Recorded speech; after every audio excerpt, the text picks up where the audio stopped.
Hello बच्चों, हम जवाहर नवोदय विद्यालय के नंबर सिस्टम टॉपिक के सवालों को कंटिन्यू करते हैं। सबसे ज्यादा जो प्रश्न पूछे जाते हैं नवोदय विद्यालय में गणित विषय में वो नंबर सिस्टम से ही पूछे जाते हैं। तो हम इसमें देखते हैं, ये प्रश्न है हमारा 72 के कुल गुणनखंड कितने हैं। तो हम इसमें क्या करें, 72 लें, 72 को काटेंगे 2 से, 2 तिया 6, 2 छक 12, 2 एकम 2, 2 अट्ठे 16,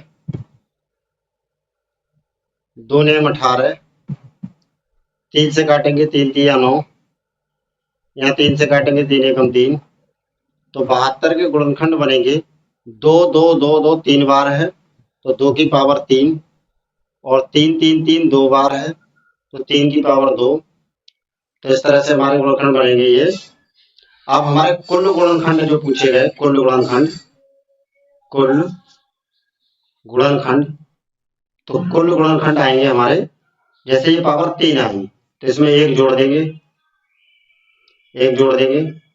और यहाँ पर ये 2 पावर आई तो इसमें एक जोड़ देंगे, 2 + 1, ये हमारा 4 और तिया 12।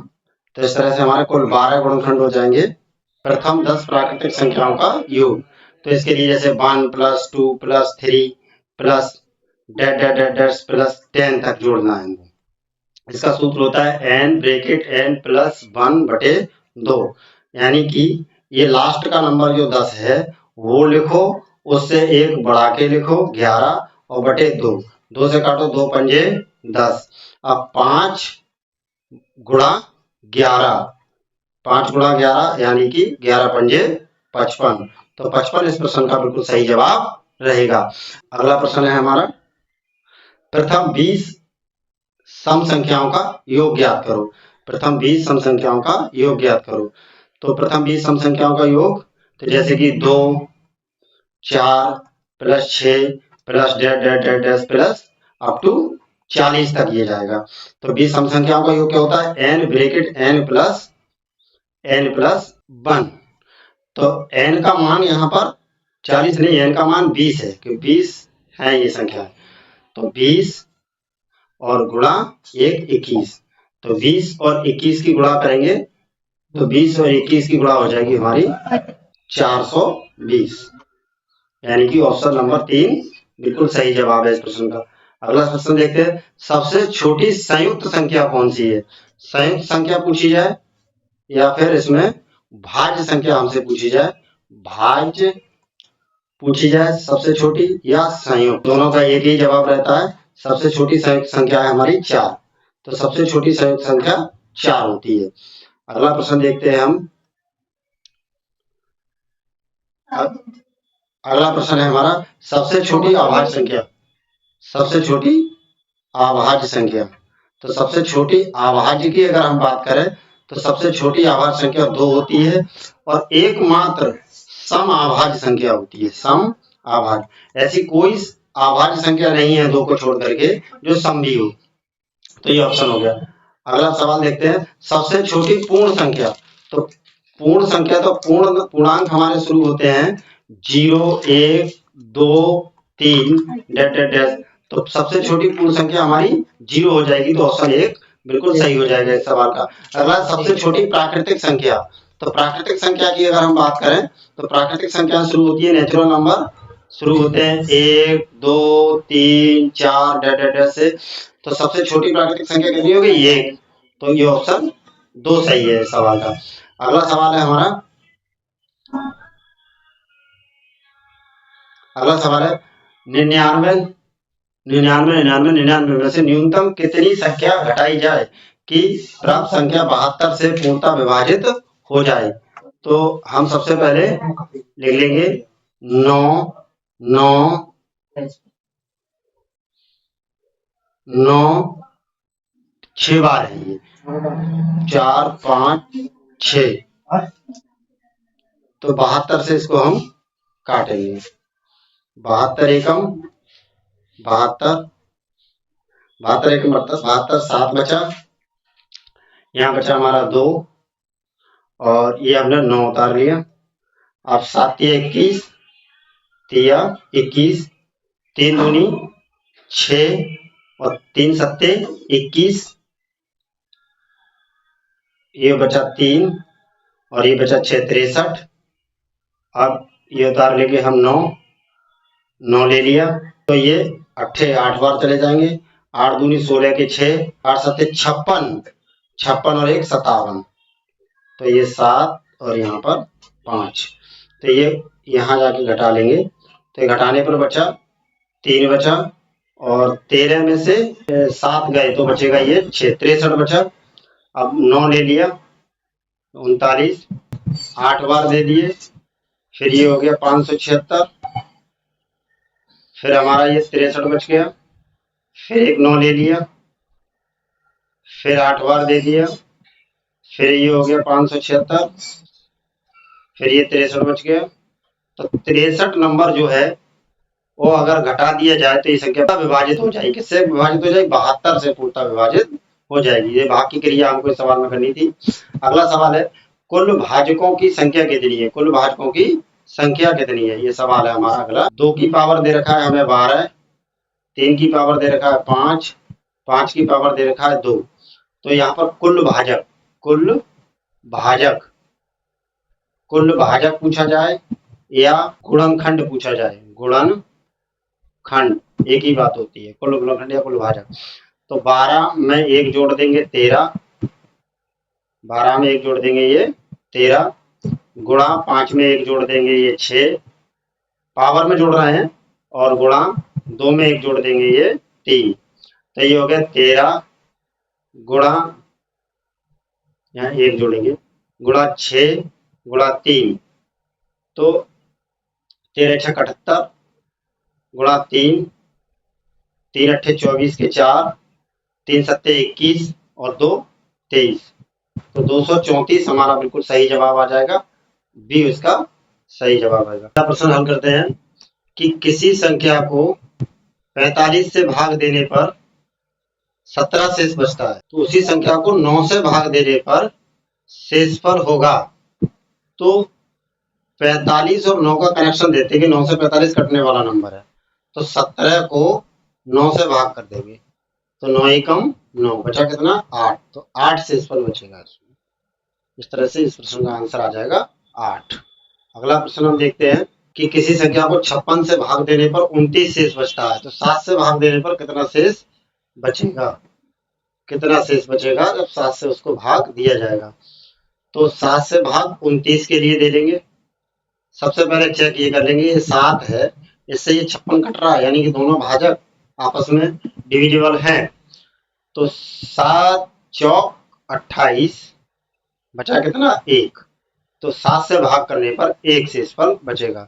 अगला सवाल है हमारा, ये हमारा लिखा हुआ है 7 की पावर 51 में इकाई का अंक हमको बताना है, तो जो 51 है इस 51 को 4 से काटेंगे, तो 4 एकम 4, बचा 1, उतार लिया 1, 4 दूनी 8, बचा 3, तो 3 शेष जो बचा वही 3 इस पे लगा लेंगे, तो 7 की गुणा 3 बार, 7 गुणा 7 गुणा 7, सत्तू सत्तू 49, 49 गुणा 7, इसमें से 9 ले लेंगे, इकाई अंक बताना है यहाँ 7, तो 7 ने 63, तो इकाई अंक आ जाएगा हमारा 3। इस तरह से 3 इकाई अंक इस सवाल का आ गया। अगला सवाल है हमारा 3 की पावर 100, 3 की पावर 100, 3 की पावर 100 में ये 100 पावर ले लेंगे, 4 से इसको काटेंगे, तो 4 दूनी 8, बचा कितना?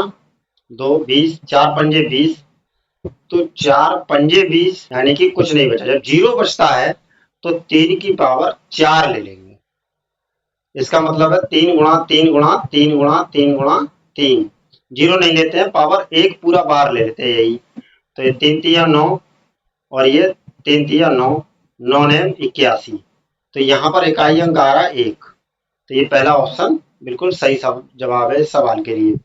अगला सवाल देखते हैं, 9 की पावर 99, तो 99 को भाग करेंगे 4 से, 4 दूनी 8 होगा, 1 बचा 9, 4 चौक 16, बचा 3, तो 3 पावर लगा देंगे 9 पर, तो इसका मतलब 9 गुणा 9 गुणा 9, 9 ने 81, गुणा 9, तो यहाँ 1 गुणा 9, 1 9 9, तो 9 आंसर आ जाएगा इस सवाल का। चौथा ऑप्शन बिल्कुल सही जवाब है इस प्रश्न का।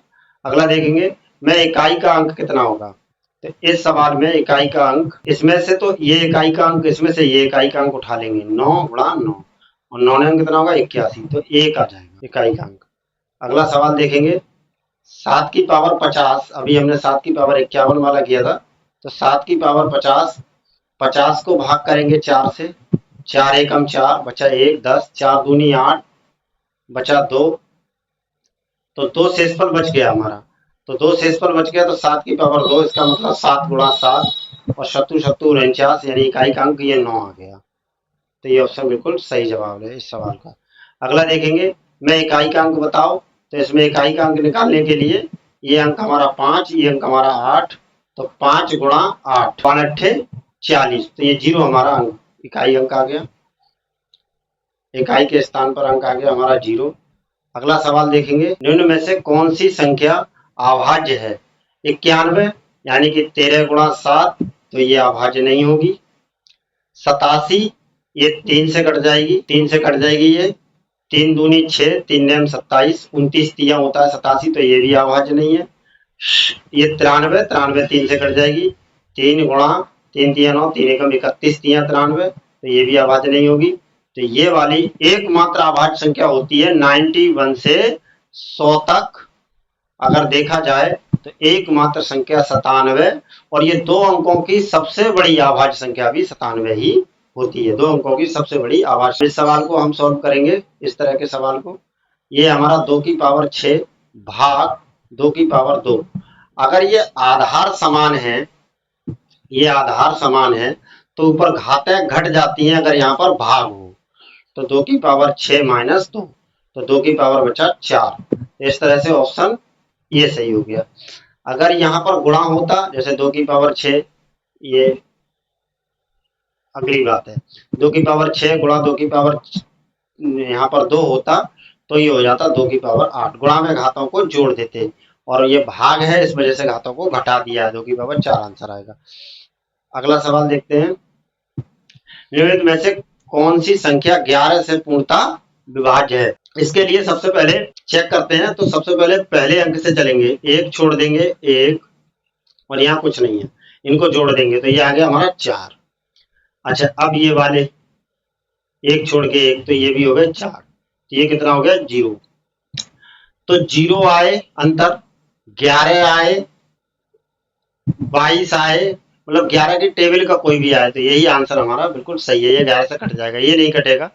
1 के बाद में 2 लिए, तो ये हो गए 3, और ये 3 और 5 जोड़े, तो ये 8 हो गए, तो ये अंतर आया माइनस का 5, जो कि इनमें से नहीं है कोई, तो ये नहीं कटेगा। ऐसे ये भी नहीं कटेगा, ऐसे ये भी नहीं कटेगा, तो ये पहला ऑप्शन बिल्कुल सही है। ये हमारा 27 की पावर 3 में इकाई का अंक बताना है, तो इसमें इकाई का अंक 7, 7 की पावर 3 लगा देंगे, तो 7 गुणा 7 गुणा 7, सत्तू सत्तू 49 गुणा 7, इससे 9 उठा लेंगे, 9 गुणा 7, 7 ने 63, यानी कि 3 हमारा इकाई का अंक हो जाएगा। निम्न में कौन सी संख्या 3 और 9 दोनों से विभाज्य है। 3 और 9 दोनों से, 3 और 9 दोनों से, इनके अंकों को जोड़ेंगे, 5 और 3, 8 और 1 9, तो ये 9 आ गया, तो ये 3 से भी कटेगा, 9 से भी कटेगा।